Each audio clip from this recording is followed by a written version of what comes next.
in one, and then we'll do the word by word synonyms. Vakcha paramaya rajan manogyar valgubashitahai manojagraha bhavakya asasmita ponga vikshanahai. Okay, repeat. Iti. Thus. Bhavena. With the intention. Sa. She. Bhartuhu. Of the husband. Achachara. Performed. Asakrit. Constantly. Priyam. Pleasing activities. Shrushaya. With service. Anuragena. With love. Prashayena. With humility. Damena. With self-control. Cha. Also. Mokja. With devotion. Paramaya. Great. Rajan. O king. Manogyai. Charming. Valgubhashitahai. With sweet words. Manaha. His mind. Jagraha. Brought under her control. Bhavakya. Knowing his nature. Sasmita. With smiling. Apanga vikshanahai. By glancing.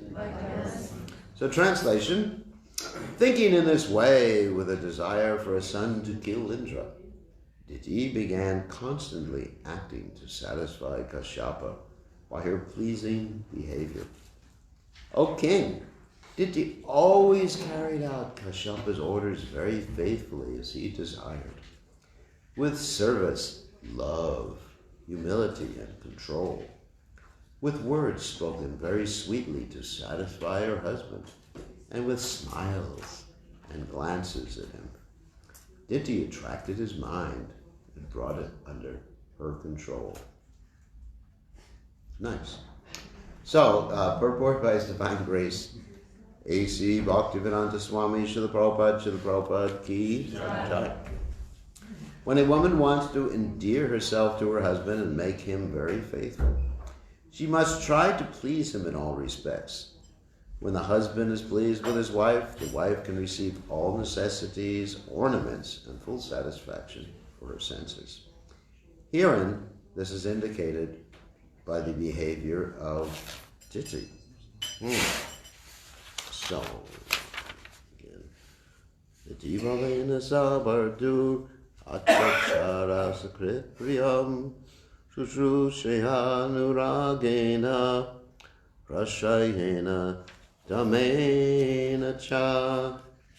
So, Om Ganab Timidanda Shah Gananjana Shalakya Chakshur Udmeditam Yena Tasmai Shi Guruveta. So, I guess this is a class for a sannyasi to give. Actually, you certainly wouldn't want a grahasta to give this class. But anyway, I'm going to try to be non-controversial. So, let's talk about determination first before we get into the topic. Krishna in the Gita talks about determination in three modes of nature, right? So determination in the mode of goodness is like yoga practice. I must be Krishna conscious, I must be liberated from this material world. And that's firm determination, dridha vrtaha, isn't it? Vyavasayatmaka buddhya, ekeha kurunandana. And then Bhojatmastvanantascha. That is, those who are on this path, the translation is, they're one-pointed. A.K.Ha. Kurunandana, best of the Kuru dynasty. That's Arjuna. So, in other words, in the mode of goodness, one's determination is fixed because of the goal of either Krishna consciousness or liberation, one of the two things. Because Krishna consciousness is Shuddha-sattva, liberation is sort of mixed goodness, but that's another issue. And then in the mode of passion, one's determination is there because of fruitive gain. Now here, we are hearing about determination in the mode of passion, right? Because she wants something. And she's very determined. This verse describes great determination. You know, with love, with humility, with dhamena, with self-control. That's pretty hard because you want something. And of course, determination in the mode of ignorance is never goes beyond dreaming and procrastination. For example, devotees will say, some devotees will say, that I will be serious in devotional service later on when I get older. Right now, I have so many desires to work out. You ever hear this? Yeah, I hear it all the time. I have so many desires to work out, and then later on, you know, I will be Krishna conscious. Of course, that later on may be after you die. I was listening to a class this morning. Prabhupada was talking, again, I'm listening to these conversations Prabhupada had with Mr. Patel in Bombay or Mumbai on the beach. And Mr. Patel was making the point that Krishna says in the Gita that young vapi smarandamam yajati antakaleva, whatever you're thinking of the time of death, what? You can, that's where you go in the next life. Tam tam ivaiti kontya sadatat bhavata. So Mr. Patel was making the point, I just have to think of Krishna at the time of death. And Prabhupada said, that's nonsense. Not nonsense to think of Krishna, but it's nonsense to think that at the time of death, you can just like pull a switch. The rest of your life, you're just watching videos or whatever, and dancing at discos at night. And then all of a sudden, oh, it's death time. Okay, Hare Krishna. Doesn't work like that.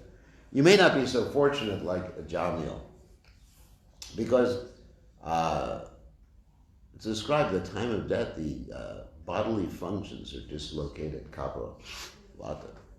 That, you know, all the bodily functions, you're choking, you can't even remember who you are. Just like sometimes I'm dealing with my mother who's 92 years old. She can't remember where she is. And she remembers me, that's about it. So you can imagine the time of death. Unless you're practiced to remember Krishna, cultivating Krishna consciousness, you're not going to be able to remember Krishna. So in other words, this procrastination doesn't work as far as Krishna consciousness is concerned. So, getting back to Diti, she's in the mode of passion, or her determination's in the mode of passion. So what we can learn from Diti here in this case is that if we want to be successful in Krishna consciousness, don't be in the mode of passion, but if you want to be successful in Krishna consciousness, you have to have some goal. Because both the mode of goodness and the mode of passion are goal-oriented. In other words, you're focused on what you want, your goal. So it's important for all the devotees to make goals for their lives, especially the goal of becoming Krishna conscious, or the goal of spreading Krishna consciousness, or the goal of pleasing the spiritual master. But you gotta have some goal. Otherwise, it's bahu shaktas tvanantas cha.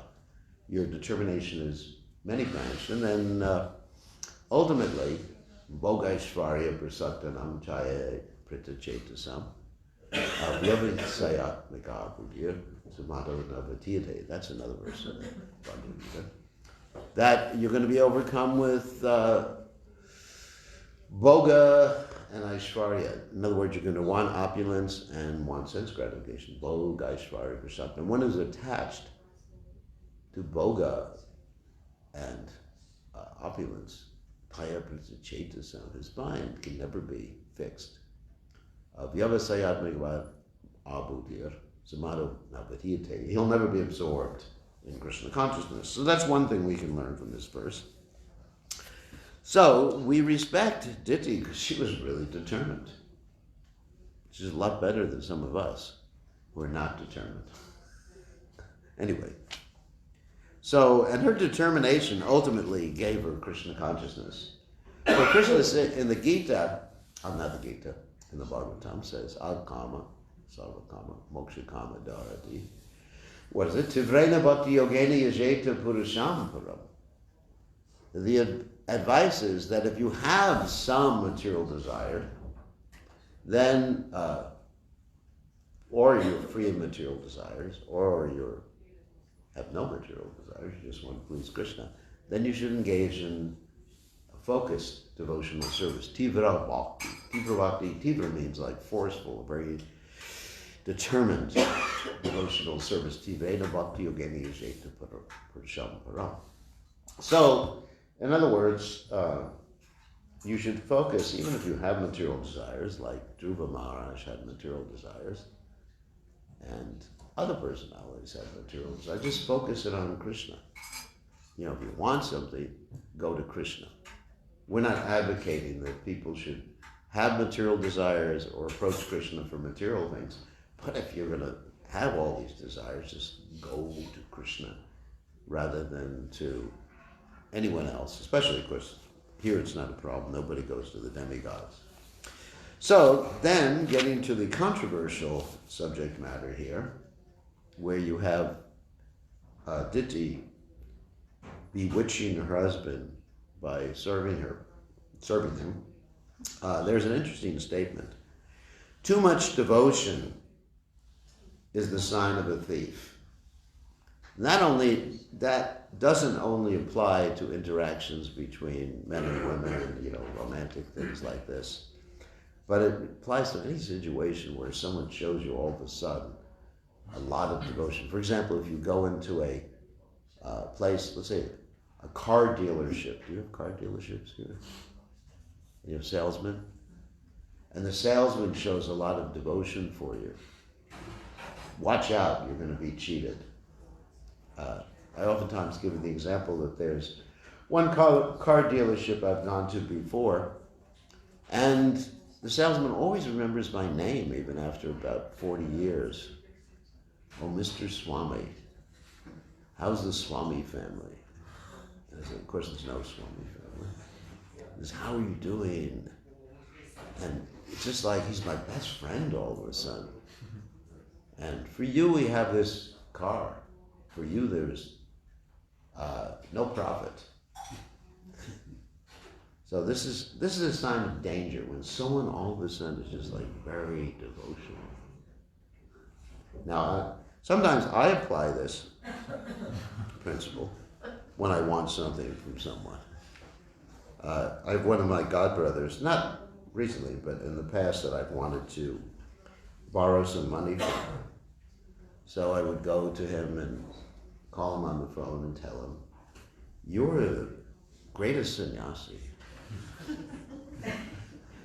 You are the best preacher. I really appreciate it. I watch your classes all the time. It's so inspiring. It's a godbrother, not a guru. Anyway, and of course, after a few times he learns what I want from him. He said, all right, how much do you want now? I said, would I do that to you? So you have to be careful. So as far as the interaction between men and women, it also goes in the opposite direction too. Sometimes you find these descriptions in the Vedic literatures where the lady is depicted as Maya, or an agent of Maya.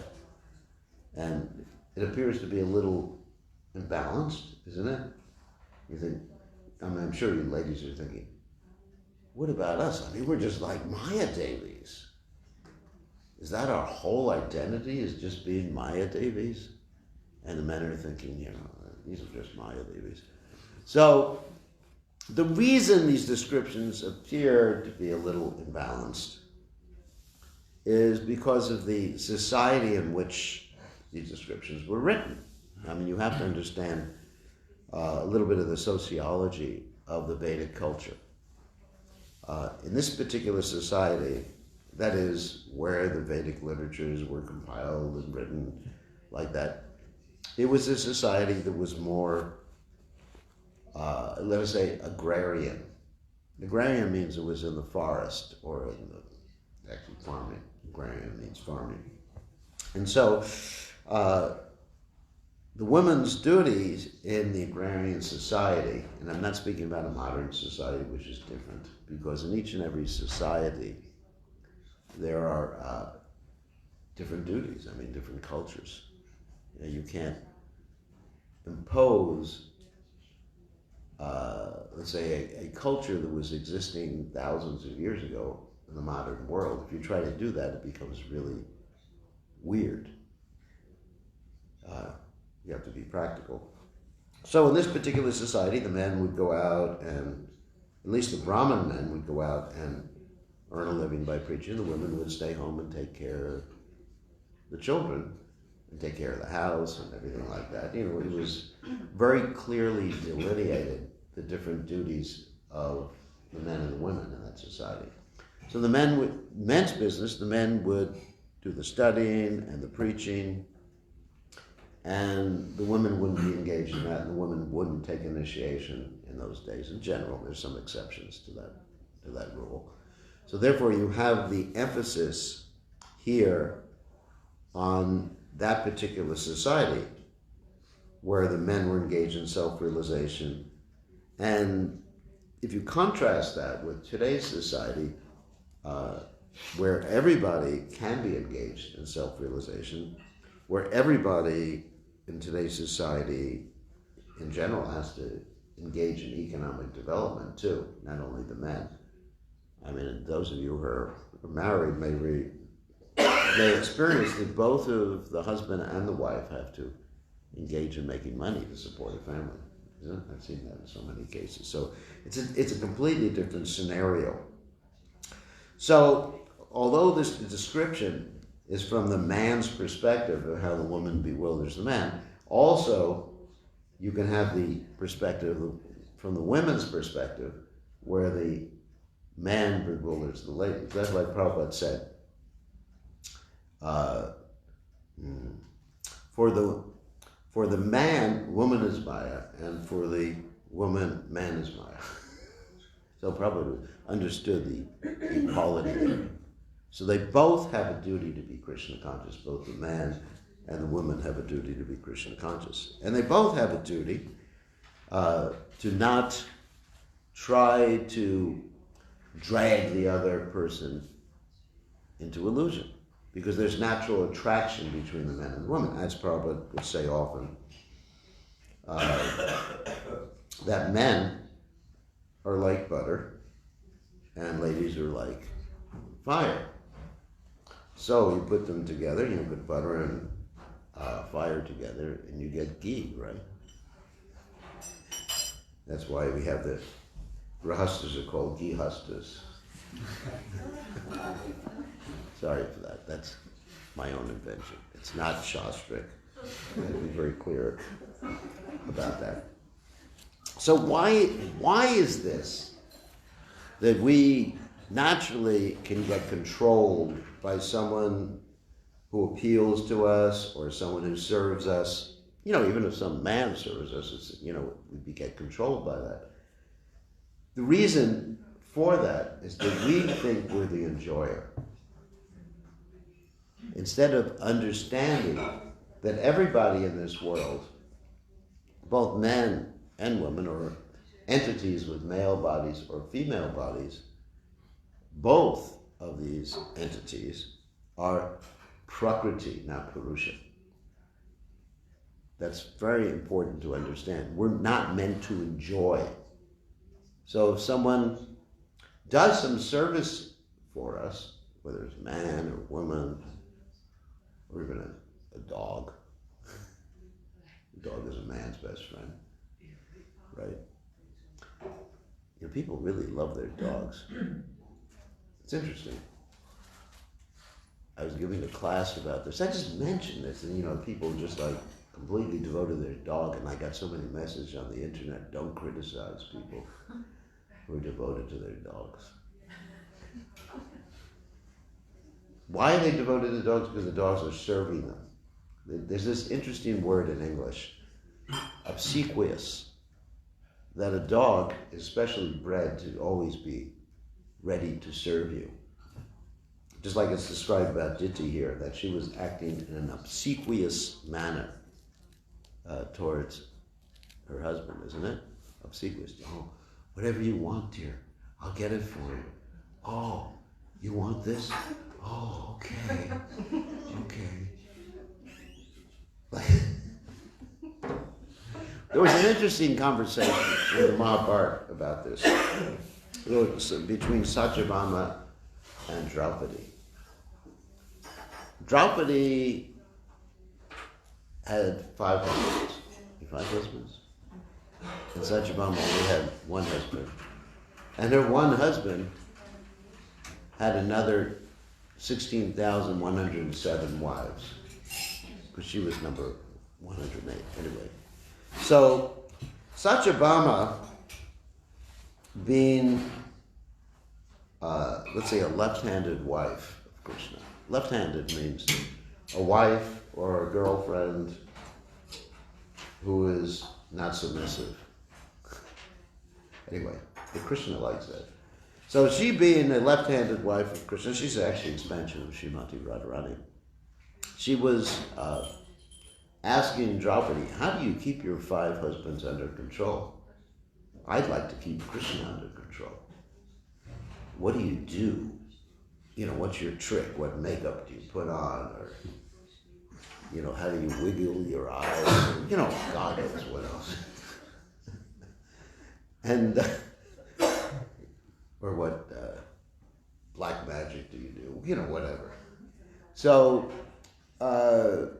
Draupadi answered in a very interesting way. She said, that is for low-class women.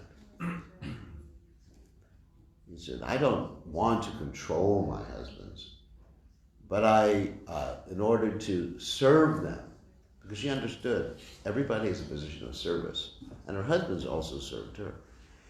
She said, what I do is I wake up earlier than all my husbands and I go to sleep after them.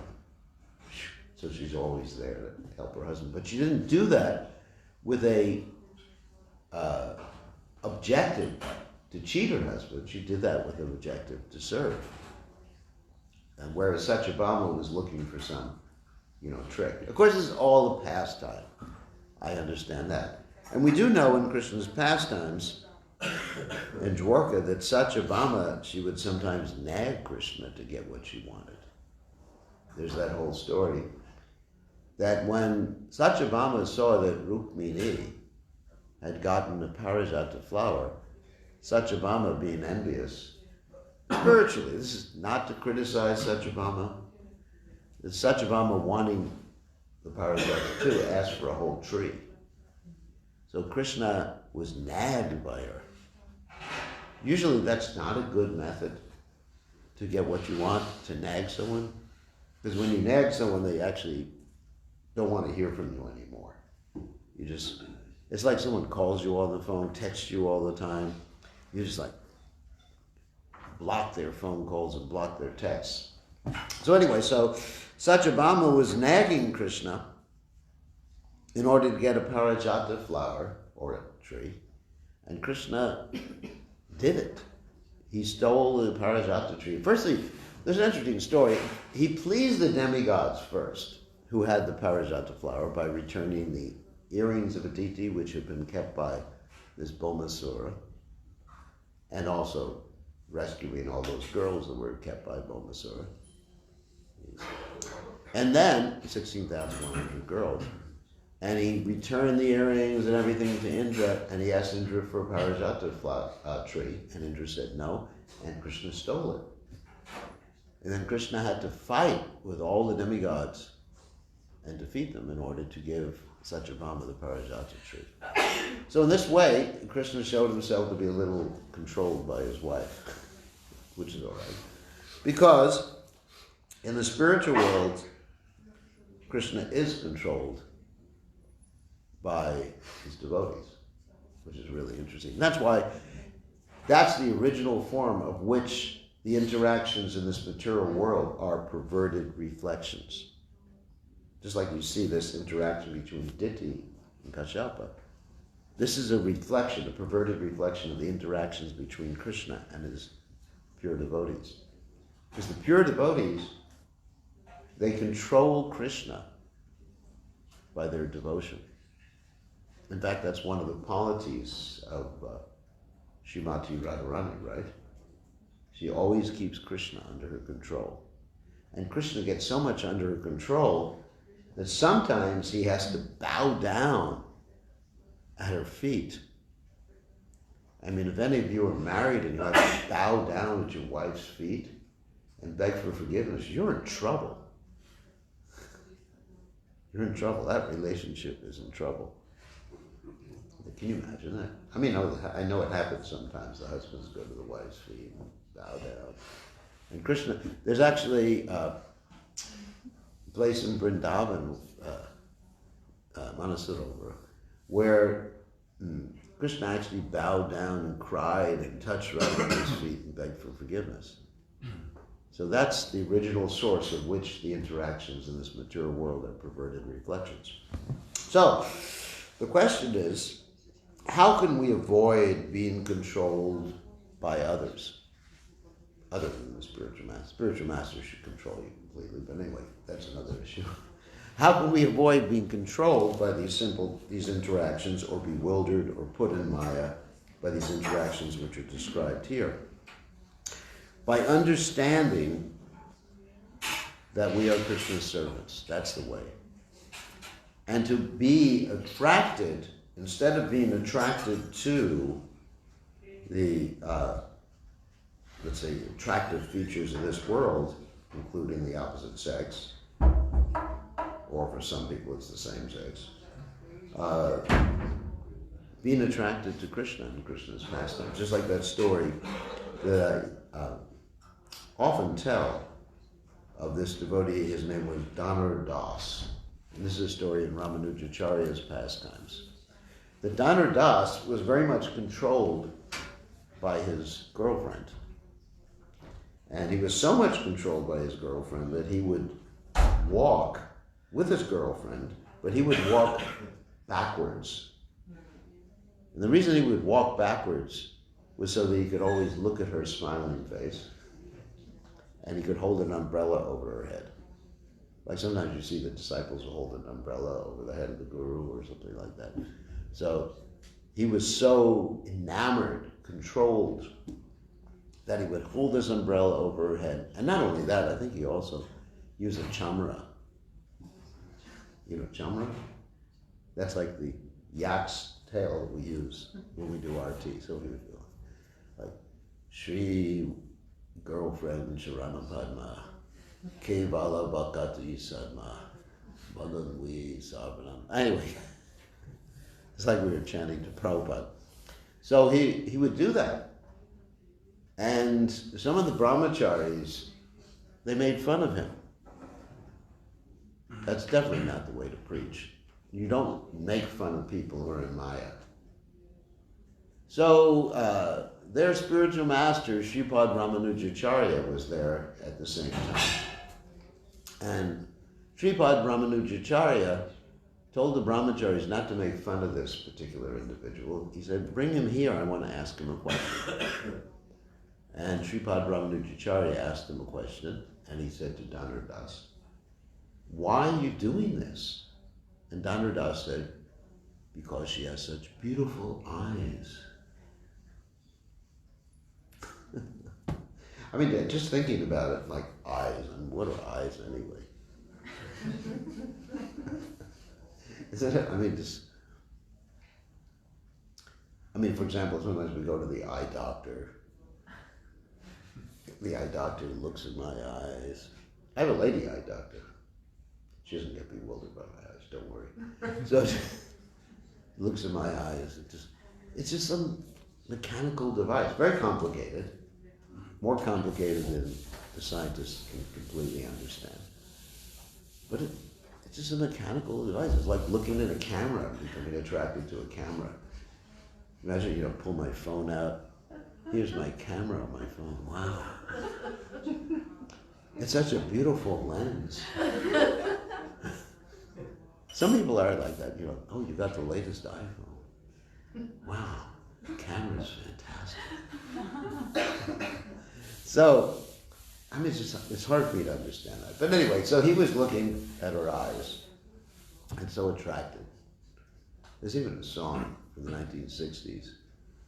Oh, what beautiful eyes, what great big beautiful eyes. Anyway, so he was asked by Ramanujacharya, why are you so attracted? And Ramanujacharya said to him, if I can show you someone with more beautiful eyes, will you come with me?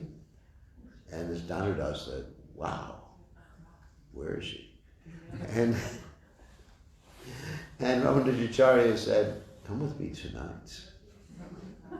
So that night, he took him to see the deity of Varada Daraja. That's the wish-fulfilling deity in Kanchipuram. Anyone here has been to Kanchipuram?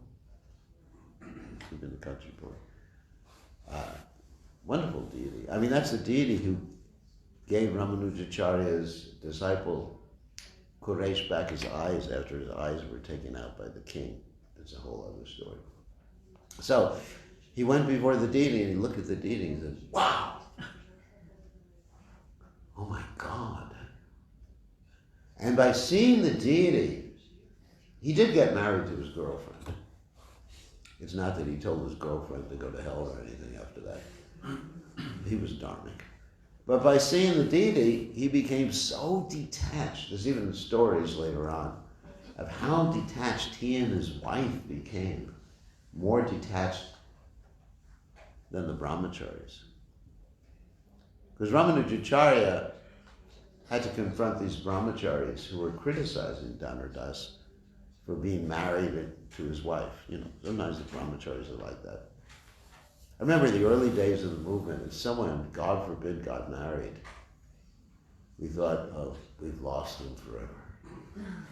They blew from the Hare Krishna movement. This is the mood, because everybody was brahmachari then.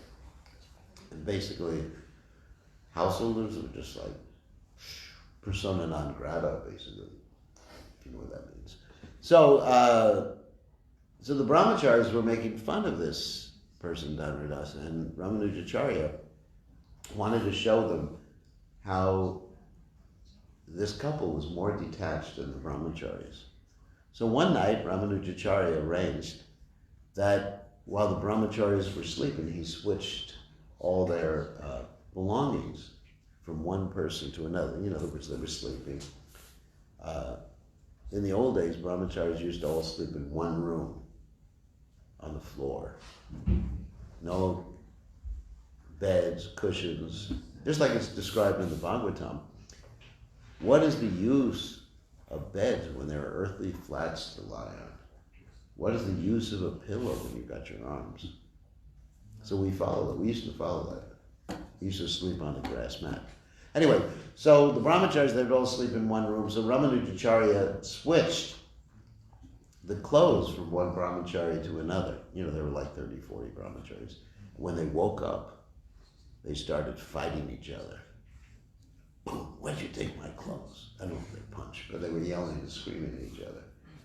And then later on, Ramanujacharya, in order to display to the brahmacharis, or show the brahmacharis, that this couple was more detached than them, he arranged for one of the brahmacharis to steal the jewelry from Dhanurdas's wife while she was sleeping. It's hard to imagine how you take someone's jewelry off of the body while they were sleeping, but anyway. And so basically, when they were taking the jewelry off the body, she turned over so that they would be able to take the jewelry from the other part of the body, the other half.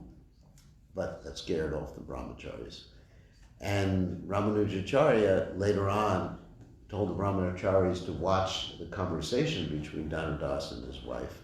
And in that conversation, Dhanurdas was chastising his wife for not giving all the jewelry to the brahmacharis.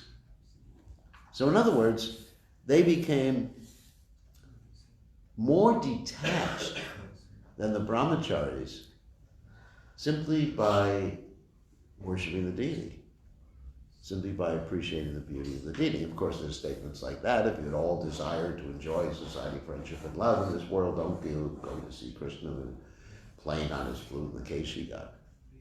Sort of a sarcastic statement.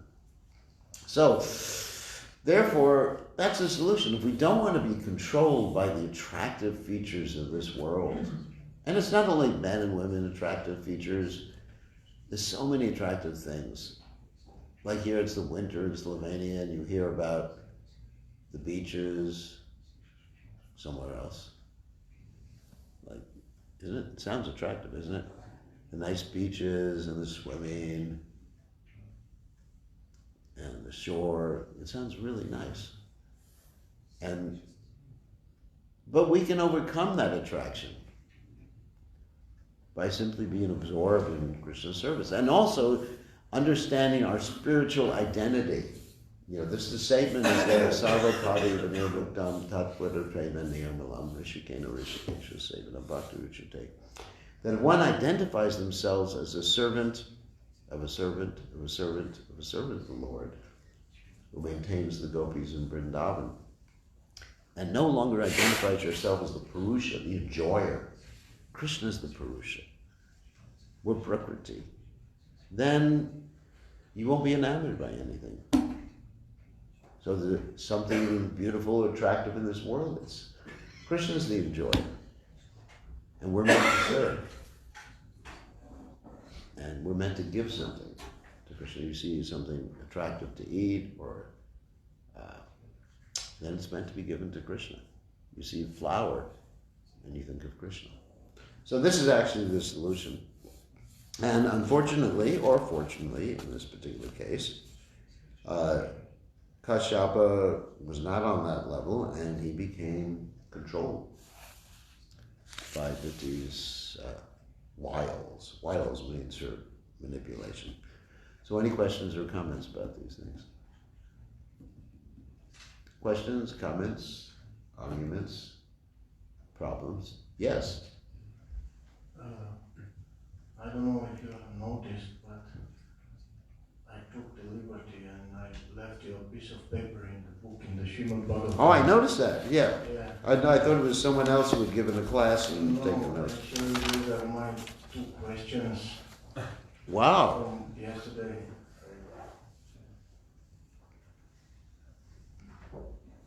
Yes, okay. I don't have time to answer all these questions. Actually, there are only 2 questions. Oh, okay. Can you? One is about free will. Okay. And there are some quotes which are saying that the man can conclude that actually Jiva has no free will. Okay, yeah. There are 10 quotes. And the second question is regarding your statement yesterday that by giving the holy name to others, by serving the holy name, we can overcome the offenses to the holy name. Mm-hmm. So does this mean all 10 offenses, including blaspheming the devotees? Well, on the bottom. I mean, you have to stop committing the offenses. Let me answer the first question first. How about that? Thank you. So that's an interesting point, which I've had many discussions with devotees about this, about free will, because you have these statements, and I don't know if you quoted this particular verse here, that Nahi kaschit shinamapi jatatishtati karma krit karyate yavaksa karma sarva prakriti jargunar. I don't think you quoted this verse, but No, I didn't. But that verse is actually more to the point of asking the question than the verses you quoted here. That verse states that everyone is forced to act helplessly according to the impulses born of the modes of material nature. So that's really getting to the point of your question. You have that verse in the Gita. Everybody knows that? That people are controlled by the 3 modes of nature, so therefore there's no free will.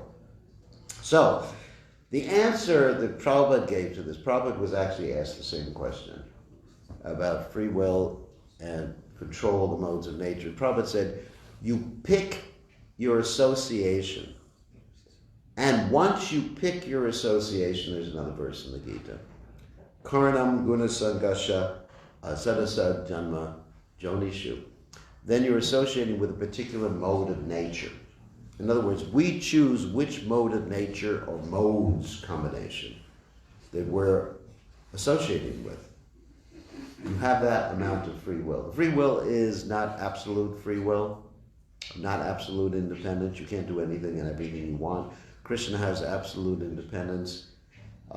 He is Swarat, that's the Sanskrit word for absolute independence. And he's also Aptakama, which means he gets anything he wants whenever he wants. And so we are controlled at every moment by the modes of nature if we're not Krishna conscious. Let's just take that. So we do have choices even in the material world. We have the choice at every moment to be Krishna conscious. Now, the way that that choice is exercised is that if we desire spiritual life, Krishna sends a guru, or Krishna sends someone to give us instruction, or Krishna sends a book. The Bhagavad Gita, it's been translated by Srila Prabhupada. And we have a choice to accept it or not accept it. So you have limited choices. It's not absolute free will. And you have limited choices in the material world. You can choose to associate with the mode of ignorance, passion, or goodness. But once you do that, you're forced. Does that answer the question? So it's a very limited free will, whether in the material world or in the spiritual realm. And based on that, you quote the verse here, Mata Smriti Jnanam Aponam Cha, that Krishna gives everyone remembrance, forgetfulness, and knowledge. But that's based upon one's desire. It's not that Krishna gives everyone the same remembrance, forgetfulness, and knowledge. Based upon what you want, another verse in the Gita, Yeyatamam prapajante tam sataiva bhajamyaham. Now, in Prabhupada's Gita, it's translated as they surrender unto me, I reward them accordingly. But the direct translation of that is Yeyatamam prapajante tam sataiva bhajamyaham. As they reciprocate with me, I reciprocate with them. So that intelligence, remembrance, and forgetfulness is given according to how one is reciprocating with Krishna or dealing with Krishna's energies. So, and then you have the other verse that was quoted yesterday, Ishvara Parama Krishna. And then, I don't see how these verses actually contradict the idea of limited free will, but Priti Purvakam Dadami Buddhiyogam Tam Yenamam Upayantate. To those who worship me, I give the intelligence to attain me. In other words, if you decide to worship Krishna, you get the intelligence. If you decide not to worship Krishna, you don't get the intelligence. I hope that answers that question. All right, second part. I could spend some time separately talking to you about these questions about free will. Offenses against the holy name can be nullified if one serves the holy name by giving it to others. Well, implicit in that statement was that one should stop committing the offenses against the holy name.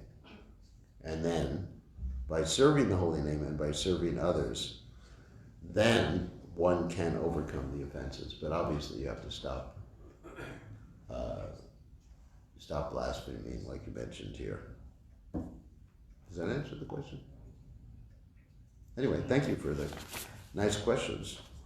It's not that everybody types up their questions like this and thinks about them so clearly. Any other questions or comments about the topic of the class? Yes? About gunas. Gunas, yeah. Question. My question is, what is the difference between mood of goodness and state of transcendence, to be transcendental, Because, like example, if I am in anatta-nivritti, can I be transcendental for some times when I'm doing service, or I can be transcendental only after anatta-nivritti? And is this about my choice to be transcendental or? The word anartha-nivritti means to be freed from anarthas. You understand that? Anartha-nivritti. It's a stage in devotional service. You can be transcendental anytime you're absorbed in Krishna consciousness. You can be transcendental the first day you walk in the temple and you start chanting Hare Krishna. But then, an hour from then, you may not be transcendental. You haven't arrived at the stage of nishta yet. You understand nishta? Nishta means steadiness. According to Vishwanath Chakrabarti Thakur, there are two stages of nishta. One stage is your nishta in your sadhana, but the rest of the day, all hell breaks loose. And the other stage is your nishta 24/7. That's the higher stage of nishta. So when you reach nishta 24/7, then you're transcendental 24 hours a day. Now, as far as the difference between the mode of goodness, material mode of goodness and transcendence, is the material mode of goodness still has some tinge of passion or ignorance in it, very small tinge. But Shuddha Sattva means pure goodness, in which there's no self-centered desire, because self-centered desire comes from the mode of passion. That's all right? All right, any other questions or comments? Everyone's so quiet. Is it because it's Saturday or the marathon's over or what? Questions, comments? Problems? My God. Anyway, thank you for the nice questions. And if you're interested, I can further elaborate on these things later on. No, I have another one. Okay, Not sure. connected with this one. When you were talking about this too much devotion is a sign of a kid. Yeah. So, Prabhupada said that, yeah. I know. You are quoting Prabhupada. I know, I'm aware of this. But I know we are not in a position to judge, but if we see, like, there was an incident, anecdote, like somebody came in the early days when Prabhupada was still around. Mm-hmm. Someone came to the temple and he was like dancing like Chaitanya Mahaprabhu, and he was showing the symptoms of ecstasy. And then Prabhupada just told to his disciples, just kick him in the head and you will see how high he really is. So, you heard about this? Yeah, there's someone was actually rolling on the ground, not just dancing in ecstasy. Yeah. But he was rolling on the ground too. Prabhupada said, throw him out. I heard Prabhupada said, kick him in the head. Okay. Yeah. So, I would like to hear from you if some devotee is really like dancing, and what should we think about him? Don't kick him in the head. What should we think about him? We should think that maybe he's in ecstasy. I'm not qualified to judge someone's consciousness. Maybe he's in ecstasy. If I don't want to commit offense in my mind or offense any other way against such a person. I mean, if someone does something really weird, like if one of the devotees here starts rolling on the ground, just yelling out, Gauranga, Gauranga, Gauranga, I would ask him to leave the temple room. Because it's creating a disturbance. I mean, one has to be careful. There's that story in Lord Chaitanya's pastimes that Devananda Pandit was giving a Bhagavatam class. You may know the story. And Srivas Thakur walked by the Bhagavatam class, and he was hearing about Krishna, And Srivas Thakur just fainted on the ground and was rolling in ecstasy. And Devananda Pandit's disciples just threw him out of the Bhagavatam class. Then Lord Chaitanya Mahaprabhu, after that point, criticized Devananda Pandit for offending Srivas Thakur. He said Devananda Pandit will never understand the Srimad Bhagavatam because he allowed his disciples to throw Srivas Thakur out of the Bhagavatam class. Later on, Devananda Pandit, apologized to Srivas Thakur and everything became nice. So you have to be careful. I mean, I guess if someone starts rolling in ecstasy at one of my classes, I guess I'll feel happy, maybe I said something nice. Generally, the problem is that people fall asleep. And that's one of the symptoms of ecstasy. One of the 33 Vyabhachari bhavas, but usually we don't see that in classes. Actually, there's a funny story. Prabhupada was giving a class one time in America, and the devotees had worked really hard to prepare the temple for Prabhupada. Wherever Prabhupada went, the temple always smelled like wet paint, because the devotees had painted, 24 hours a day the last week. And so Prabhupada was sitting down giving class, and everybody in class was sleeping. And Prabhupada looked up and he said, "This movement is going on only by Krishna's mercy." So,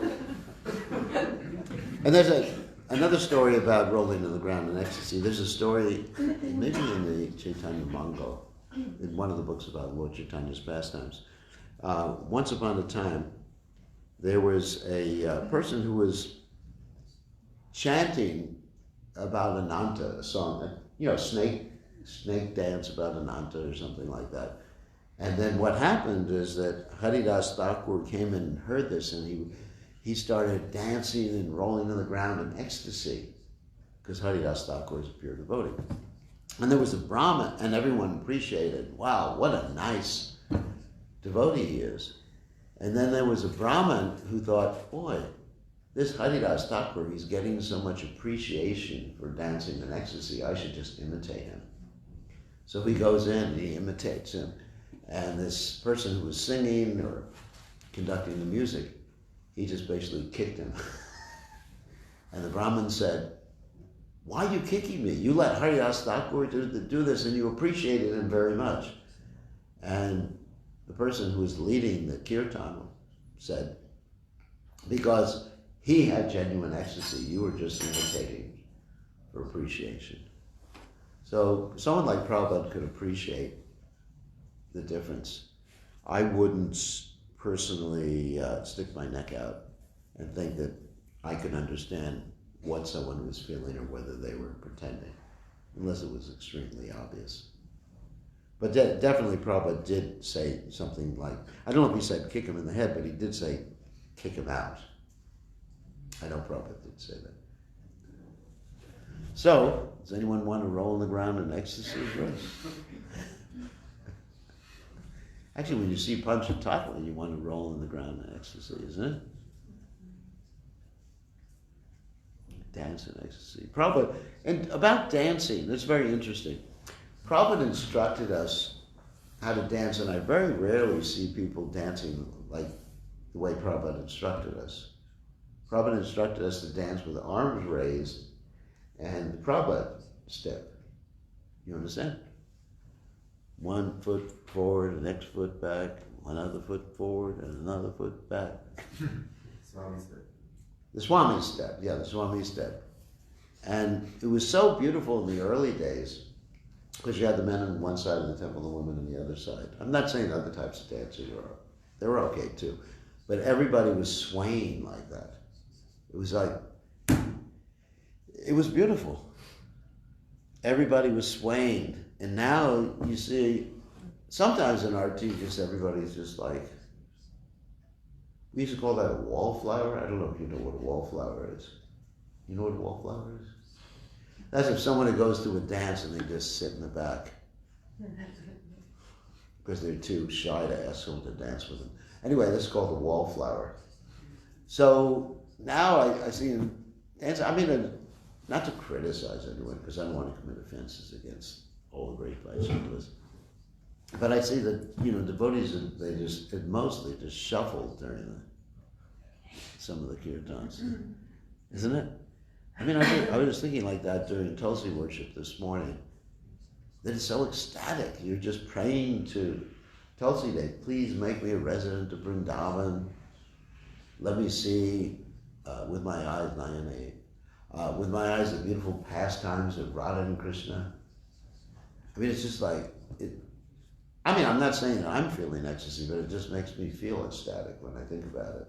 The meaning of the prayers, doesn't it? What do you think? Pleasure grows at Vrindavan, Ene Vene, Anadada, Sagira, make me a Saki, no, or a sister Sakis. And then it's just like, wow. I don't see how anyone could just go, all right. Namo, Namo, Philosophy Krishna, Hare Namo, Namo. If you're aware of what you're chanting, when you're chanting it, you'll actually become much happier. One of the reasons we're not experiencing ecstasy is we're doing things ritualistically, niyamagraha. We're chanting, this is the Tulsi prayer. And now it's time for the Samsara Prayer. The word samsara means the prayer for material entanglement. So it's Guravashtaka. It's not the samsara prayer. So if you actually think about what you're chanting, then life becomes much more ecstatic, and then we will have some people dancing and rolling on the ground in ecstasy. So, thank you for bringing up that point. So I think we have to end because it's time for the most ecstatic part of the day, which is eating prasada. All glories to His divine grace. Srila Prabhupada, ki jai.